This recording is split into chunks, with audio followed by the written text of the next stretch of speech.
Coming up on today's show, we have an exclusive interview with Tory mayoral candidate Sean Anstey. A homeless man is reunited with his family. And we celebrate Valentine's Day with the funniest dating stories.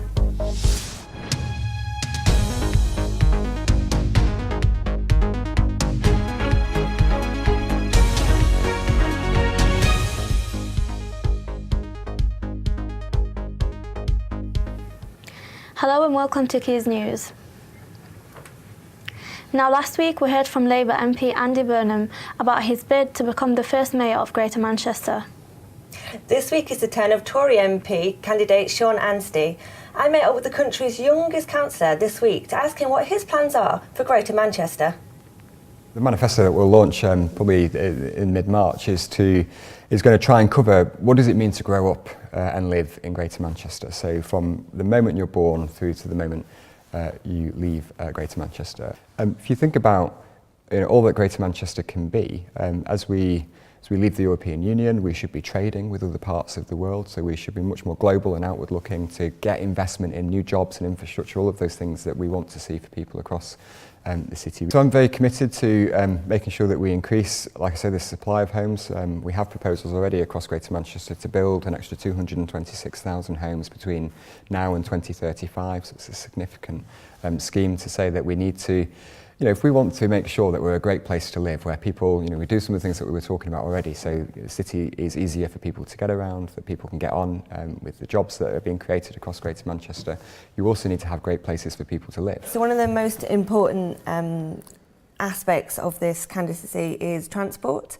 There have been previous pledges by Andy Burnham about getting free bus passes. What are your views? Is this something you'd be interested in? I think we're going to need to look carefully at the pledges that we make around transport to say, well, it'd be really easy to just come out with a pledge here and a pledge there. But actually the wider question for me is, how is our public transport system making it easier for people to get into employment, stay in employment? How are we making sure that our young people today, whether they're 14 to 16 or gearing up for an apprenticeship, are able to have the ability to be able to access those opportunities?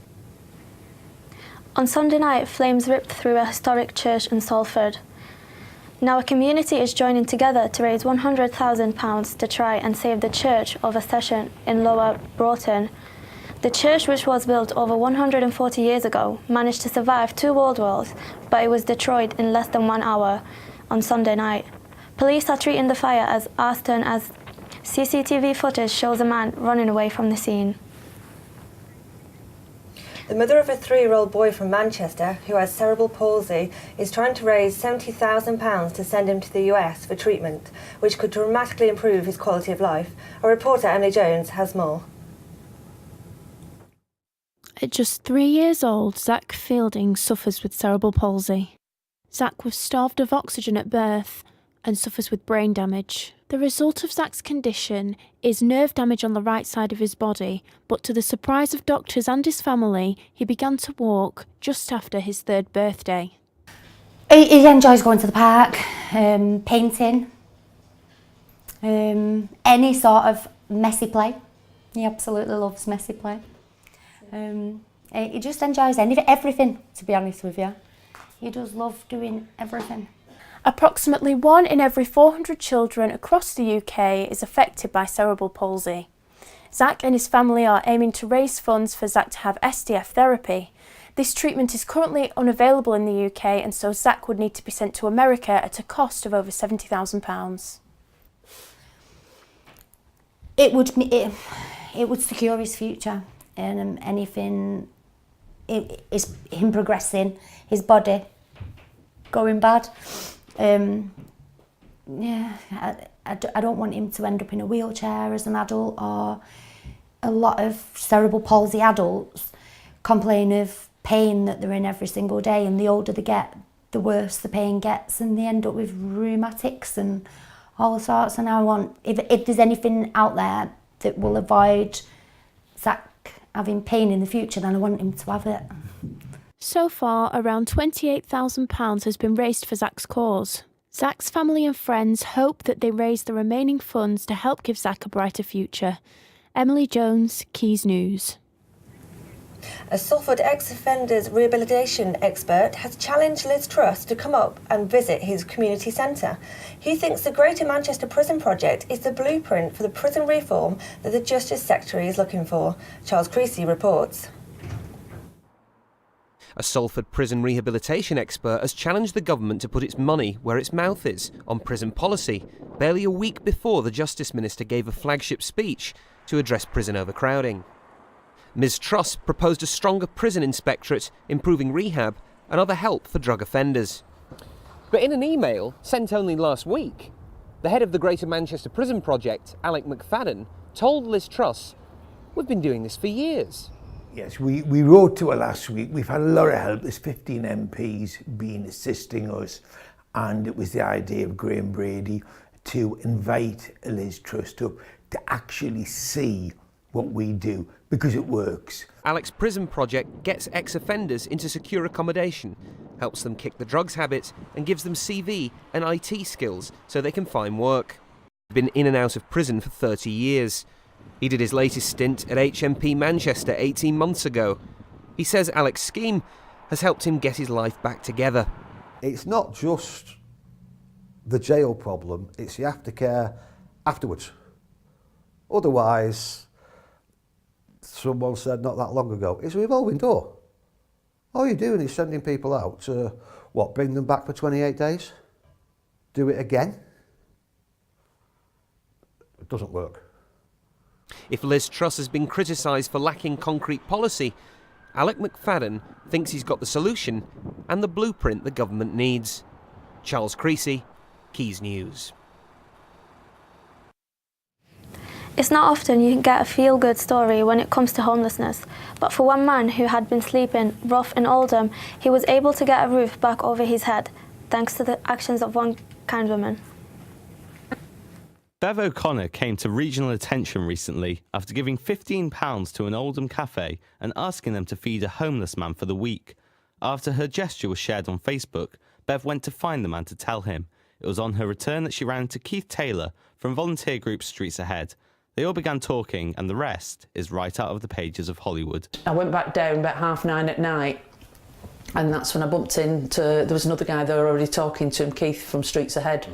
And we just got talking in general. They were saying how mad it had gone and were showing him. He was absolutely made up and so excited about the publicity, what was going to come from homeless people. By chance, Keith happened to ask him his last name because they was going to go and try and sort something out with Oldham Local Authority, housing-wise for him. And as he said his last name, I just nudged him. I said, "You're not related to such a body." And he was like, "How do you know my brother?" I wouldn't believe that a set of circumstances could come together so simply. And she got in touch with his brother, and that night, the early hours of the morning, his brother came down and picked him up. Bev says it's not her who should get the credit, but the hundreds of volunteers throughout the country in groups like Streets Ahead who do this vital work. Didn't have a clue. Being honest, I didn't have a clue what, not just Streets Ahead, other people do as well. You know, week in, week out, you know, the hours they put in for weekend. What Bev and everyone at groups like Streets Ahead wanted to make clear to me is that homeless people find a conversation just being seen as meaningful to them as any money you may give them. There's a stigma attached to homeless people, but when you get to speak to them, they've all got a story and they've all got a reason why they're there, and sometimes it's just one bad life choice or one unfortunate incident in their life and they end up on the street, and then once they're there it's very difficult to get off. Don't always judge, we're all guilty of that, myself included. What this story demonstrates is that behind every sleeping bag in the street is a human being with a story, and as Bev has shown, just taking an interest can make a world of difference. Ed Tyler for Quays News. Earlier this week, the Independent Press Standards Association held an event in Manchester allowing members of the public to ask a panel of experts pressing questions on the important issues of press regulations. In September 2014, do you think the standard of regulation has improved since then? I think it has, and one of the reasons that it has improved is because 95% of the UK media newspaper world has signed up to us, and I think slowly but surely, yes, standards are improving. Fake news has been huge over the last few months, and the difference, of course, between regulated newspapers like the Manchester Evening News, like the Times, the Mail, people know that when they read that, it's been through an editorial content process. I think the standard of regulation has improved because there was no regulation before. And the big difference is that after the Leveson inquiry, most of the newspapers, 95% in terms of readership, entered into a contract that imposes binding obligations under the contract and gives us, ipso, powers that we can enforce in courts of law. Looking forward, what are your plans for the future? I think the most important thing is to carry on doing what we do, but with greater impact, making people more aware of the work we daily do in holding newspapers and the press to account. What does IPSO mean to the Manchester community? So do you support it? I think very much so. The IPSO is, you know, we believe in self-regulation as an industry, responsible journalism as part of a successful democracy. Working with IPSO, it sets standards for us. I think there's evidence around the world with democracies under pressure and the behaviour of, just look at Donald Trump at the moment, the way he behaves. Would we want politicians regulating media? I think that would be a dreadful prospect. The worlds of theatre and virtual reality might seem completely different, but one company in Manchester is hoping to bridge that gap. Our reporter Jamie Gibson spoke to VR Arts CEO Mark Ashmore to find out more. Virtual reality continues to grow in Manchester, and last week Deansgate hosted a launch event for what's called the UK's first VR creative space, which aims to bring coders, actors and performers together in virtual reality. The point of VR Arts is to bring influences from my background, because I come from theatre and art and acting and directing films and that. But the point of view that I take is that theatre has a lot to do with virtual reality. And by bringing together technology and performance, you can create something really awesome. We're also going to do, the second thing is create a VR cinema. Like, what does that look like? You know, it's a cinema of the future, or is it a theatre space? Is it VR theatre? We don't know yet, so it's an experiment. Mark and the team at VR Art are hoping to fund the space through Kickstarter and launch their first version of the lab right here in Manchester. If we all come together and work together, there's an opportunity there. And there was when I came to this city, 9 years ago. I didn't know anybody at all. I had like 40 quid in my pocket, and here we are all this time, and we're making it happen. And that's been my journey through Future Artists. The space will allow Manchester's creatives to collaborate and experiment in VR. But what is the short-term goal for VR Arts? We're going to focus specifically on inventing VR theatre, inventing VR cinema, and what the outcomes of that are. Hopefully an audience has a good time, they come back and they want more, and then we can go to our developers, to our creatives and say, more of this please, or let's experiment here because we now have an audience. There's nowhere in the world doing that. So if we can just do that, I'd be happy. Jamie Gibson, Quays News. Now, you either love it or you hate it, but everyone certainly seems to have an opinion on 50 Shades. And with its new release this week, Sophie is here to tell us what she thinks. So, Sophie, should I go see 50 Shades Darker? Depends what you're looking for in a film, really. I mean, no one's going to go in it with expectations of Oscar-worthy performances, but if you're looking for a film that will tide you over for a couple of hours and be light-hearted entertainment that probably shouldn't be taken too seriously, then you may enjoy it. But if you're looking for a film that's incredibly captivating and interesting, I probably wouldn't recommend it. So, have you seen the first film, like when it first came out, the first one? I have, yeah. I actually did it for my dissertation, so I've seen it a lot more times than I'd care to admit. And again, it's not really a franchise that I'm particularly into, but I go into every instalment with an open mind, and I think you get into it what you sort of expect really from a film of that hype. It's a light-hearted adaptation of a romance novel, and it's never going to win any major awards, but it's certainly going to create a lot of controversy. So did you go and see it for Valentine's Day or not?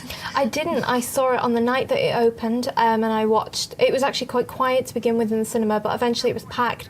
And I think there were a lot of girls, maybe a lot of single girls, that all went to go and see it because they expected to be quite light-hearted and just an enjoyable way to bide a couple of hours. Okay, so it's not a bad recommendation, but you don't expect anything great from it. No, I think if you didn't enjoy the first one, if you're not a fan of the books, you're certainly not going to enjoy it. It has quite a long run time at 2 hours and 20 minutes, and it certainly drags. They managed to make a helicopter crash incredibly boring, which is not something that you'd expect. But if you want to go and see it just because it's out and because you think it will be a bit of fun, then yeah, go and see it. Oh, great. Well, thank you very much for your opinion. Thank you. We may or may not go and see it then. Now, Manchester rapper Denver talked about the release of his debut mixtape to our reporter Ryan Dobney. It's titled So Much Has Changed. Check this out. Denver Morrison Massey. I go by the stage name Denver, but with the last E taken out for Google reasons. My old girls turned into women. I swear this time goes by too quickly. Let's catch up and let's get tips. Manchester-based artist Denver conveys a style that many musicians only wish to possess. However, after the release of his debut EP So Much Has Changed, rapper Denver has a very distinct idea and message for his fans. To get my story out there, you know, I think my story out there, I've been working on it for so long, and I told people that it would be out last year and all that. I just wanted it to be right, and I just want people to appreciate it, and I want people to want more music from me, you know. A lot of my projects are going to be based around time and how things have changed, and just, you know, occurrences that I'm going through and how things are changing currently, you know, because that's sort of become my thing, but you can definitely expect a lot more music. After promising his fans much more music to come, the humble artist pays tribute to his mum, who he took care of around the clock before her passing. He states how she was a massive influence regarding his musical ambitions and also throughout his life. You know, do this, do that. She was happy. As long as I was happy, she was happy, and she guided me through everything. It was tough at first telling her, Mum, I don't want to do this or college, and I want to make music full time. She knew that that's where my heart was at, and you know, she was the strongest woman that I know. She was the most amazing, most influential person that I know. Yet away from music, Denver was a keen sportsman, and not only this, but also a former model. After the So Much Has Changed star won the illustrious Face of JD competition, securing a modelling contract. I think you have to be 16, and I just turned 16. I wanted to do it for years. I'd seen it for years, and I was waiting to get to I was 16, and then I went for it and I won. Then I went into running and boxing. My brother's a boxer, and I went into boxing. But then athletics really took over because I was gifted with you know, speed. So I'd say sprinting took over with football, and then from that I just decided I wanted to do music. Denver is also an experience that many could only dream of. The rapper can say he's been on stage with American rap duo Ray Shremmen, best known for their hit single Black Beatles.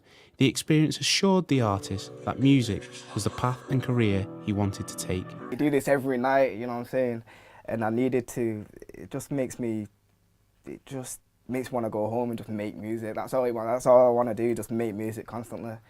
With a large social media following, Denver will have no problem in broadcasting his music. In such a sombre time for the artist, music has allowed him to express himself in ways that words cannot do. There is no doubt that his debut EP, So Much Has Changed, will reach every success it deserves. Now, yesterday was Valentine's Day, but today is Singles Awareness Day. Our reporter Lucy Connolly went to find out whether being single has its advantages.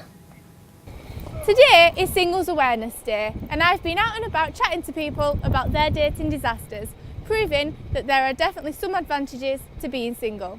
So what's the dating disaster that you want to talk about? I went on a date to a restaurant with this lad, and he just ended up being really loud and really obnoxious, and then I couldn't leave because I had to be polite and stay there. And I couldn't just move on and just say, like, oh, I've got to go.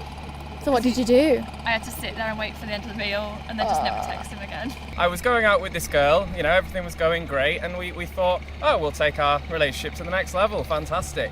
Go home, check the house, make sure it's all clear, everything's cool. You're keeping an ear out in case the front door goes. Obviously. Front door doesn't go.